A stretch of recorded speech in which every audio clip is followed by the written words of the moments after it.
बिस्मिल्लाहिर्रहमानिर्रहीम इय्याका नअबुदु व इय्याका नस्तईन। पर प्यारे पाकिस्तानियों, आपको तस्नीम हैदर का सलाम। आज खबरें तो बहुत है, आपने देखा होगा टीवी पर, जैसे कमिश्नर लियाकत अली चट्ठा साहब ने जो बड़े बड़े इंकशाफात किए हैं।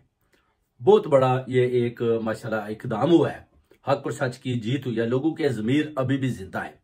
लियाकत अली चट्ठा साहब को पहले तो पूरी कौम सैल्यूट करती है कि आपने अपने ज़मीर की आवाज़ इंटरनेशनल मीडिया के जरिए लोगों तक पहुंचाई और खान साहब की जीत को आपने बताया कि खान साहब 70 हजार वोटों की लीड से जीते हुए थे, जिस पर पीछे से बहुत प्रेशर था कि 13 से 14 सीटें जो उन्होंने बताई हैं ये हर सूरत में PMLN के हवाले करनी है। तो इस पर उन्हें कहते हैं कि मैंने कौम को बता दिया। पहले मैं खुदकशी करना चाहता था, फिर मैंने सोचा मुझे ये फांसी भी लगा दें, चाहे जान दिल करे ले जाए, मुझे फांसी लगा दें, मगर मैं सच बता करूंगा। और सच उन्होंने बता दिया। अब ये कुछ भी कर ले, CPO ने उनको गिरफ्तार कर लिया, गिरफ्तार करके आप तशद्दुद करें, वो तो पहले कहते हैं मैं तो मौत मांग रहा हूं, मुझे तो मेरे ज़मीर की आवाज़ है। बेसिकली जब वो घर जाते हैं तो उनकी जो बेगम है उनको ये बताती है कि आपने गलत फैसला किया, आपने कौम के साथ गद्दारी की, आपने अपने बच्चों के साथ गद्दारी की, आपने ये जो गलत किया है कि खान साहब जीते हुए हैं तो आपने क्यों नतीजों को चेंज होने दिया, जिसकी वजह से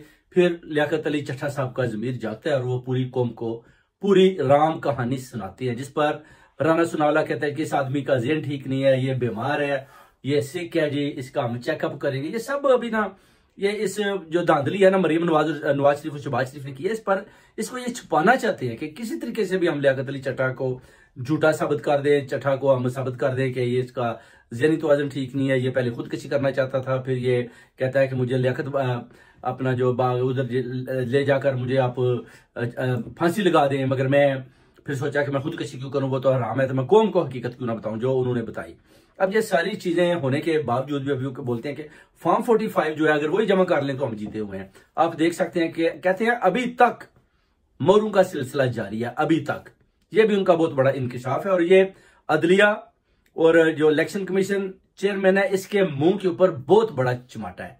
ओवरसीज कम्युनिटी पूरी कौम की तरफ से हम इन पर लानत भी भेजते हैं कि आपने एक जीते हुए मैंडेट पर आप लोग डाका मारने की कोशिश कर रहे हैं। उधर दूसरी खबर यह है कि आसिफ अली जरदारी को भी एस्टेब्लिशमेंट ने जवाब दे दिया है कि हम आपको सदर नहीं बना सकते, क्योंकि कहते हैं पहले ही आरिफ अलवी सदर बना हुआ है, तो वो हमारे साथ जो गेमें डाल रहा है और बड़ी मुश्किल से हम जो भी उसको बोलते हैं कि आप इस पर साइन कर दो, तो वो सोचता रहता है कि मैं इस पर करूं या ना करूं। तो कहते हैं कि अभी हमने बिल्कुल आपको सदर नहीं बनाना, आप इधर से भाग गए। यानी आसिफ अली जरदारी को भी जवाब हो चुका है, मरियम नवाज को भी जवाब हो चुका है कि हम आपको CM नहीं बनाएंगे।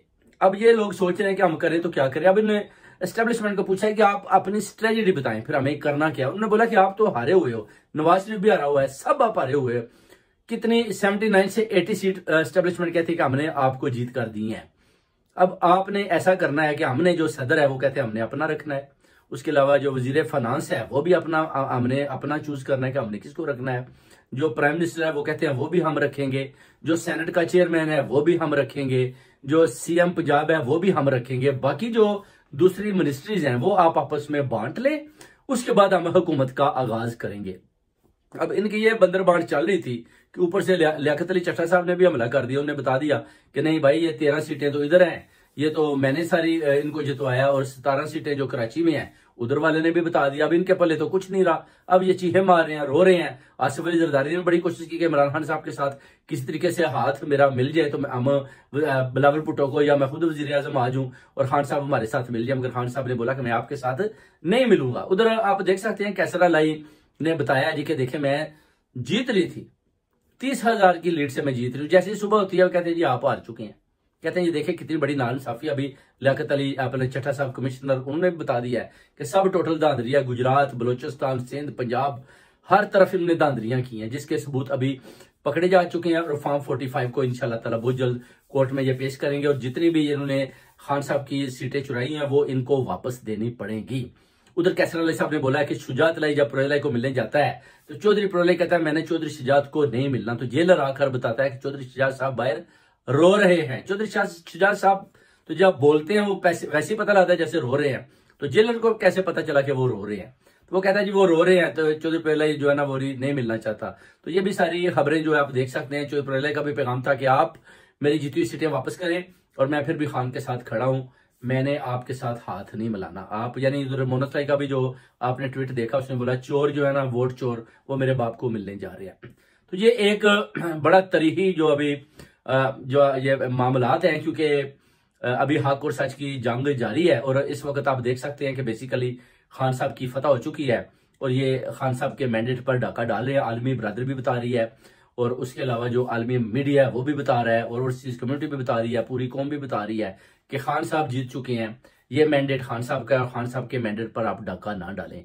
मगर ये डाका डाल रहे हैं, चोरी कर रहे हैं, मगर हम इनको चोरी नहीं करने देंगे। इंशाल्लाह साहब मिलकर मुकाबला करेंगे। जैसे इमरान रियाज खान ने भी बोला है कि अगर ये मैंडेट पर डाका भी डालेंगे तो फिर भी हम इनका मुकाबला करेंगे, हम इनको जानने नहीं देंगे। उसकी वजह है कि अगर खान साहब अपोजिशन में बैठ जाते हैं तो ये 5 साल हुकूमत करते हैं, तो उसके बाद आपको पता है कि कितनी बड़ी प्रॉब्लम्स है, क्योंकि खान साहब ने भी तो बाहर तो आना है। इस तरह ये तो चाहेंगे कि ठीक है वो अपोजिशन में बैठ जाए तो हम इनको अंदर जेल के अंदर ही रखते हैं। मैं कहता हूँ कि नहीं, खान साहब बाहर आए, पहले बाहर आए, अपने केसेस खत्म करें, उसके बाद जल्दी जल्दी अपनी पार्टी के जितने भी इनके कैंडिडेट जो जीते हुए हैं उनको अपने साथ लेकर जनाब फिर इनका मुकाबला करें, क्योंकि जीती हुई जितनी भी जीती हुई सीटें जिनको उन्होंने हार में तब्दील किया वो वापस आएंगी। उसके बाद खान साहब का जो नंबर है वो 179 180 तक पहुंच जाएगा, जिसके बाद ये अपनी 2/3 एक्सीरियस से जो जिन्होंने जीती हुई है ये पीटीआई पार्टी अपनी हुकूमत बना सकती हैं। फिर इनके रास्ते में कोई नहीं आ सकता। अगर ये इनको हुकूमत बनाने देंगे तो फिर ये सोचेंगे कि ठीक है जी, हमने हुकूमत तो बना लिया है। तो इमरान खान तो बोल ही रहा, तो इमरान खान चलो अपोजिशन में बैठ जाए तो हम इमरान खान साहब के ऊपर और केस डालते हैं, तो इनको हम जेल के अंदर ही रखते हैं। बेसिकली हमारा जो फर्स्ट पॉइंट है वो यही है कि इमरान खान साहब को किस तरीके से जेल से बाहर निकालना है, ताकि वो एक दफा आवाम के अंदर आ जाए। जब आवाम के अंदर आकर खड़े हो जाएंगे ना तो फिर सारे मामला इंशाल्लाह खुद ही हल हो जाएंगे। अभी सबका जोर, हम सब का जोर सिर्फ और सिर्फ इमरान खान साहब को अडयाला जेल से बाहर निकालना है, क्योंकि कौम ने जो चाबी लगा दी है, ये चाबी अडयाला जेल की थी, जो वोट के जरिए और इस जुल्म को वोट के जरिए मारा गया है। और इन सब को एस्टेब्लिशमेंट के अलावा इन सब जितनी भी ये 13 गैर जमहूरी पार्टीज जो बनी हुई थी, जिनमें से खुद तो बाकी तो खुद ही बंद करके भागे अपनी दुकानें, तो कुछ जो रह गए हैं वो भी मुकाबला कर रहे हैं, उनकी भी हार हो चुकी है। और इंशाल्लाह ताला ये जो अवाम ने वोट दिया, ये चाबी इससे अडयाला जेल इंशाल्लाह ताला इसको खोलना है और खान साहब को बाहर लाना है। ये हमारा फर्स्ट इकदाम होना चाहिए। उसके बाद जो है ना दूसरे मामला खान साहब खुद बाहर आकर देख लेंगे। बहुत बहुत शुक्रिया भाइयों, आपको तस्लीम हैदर।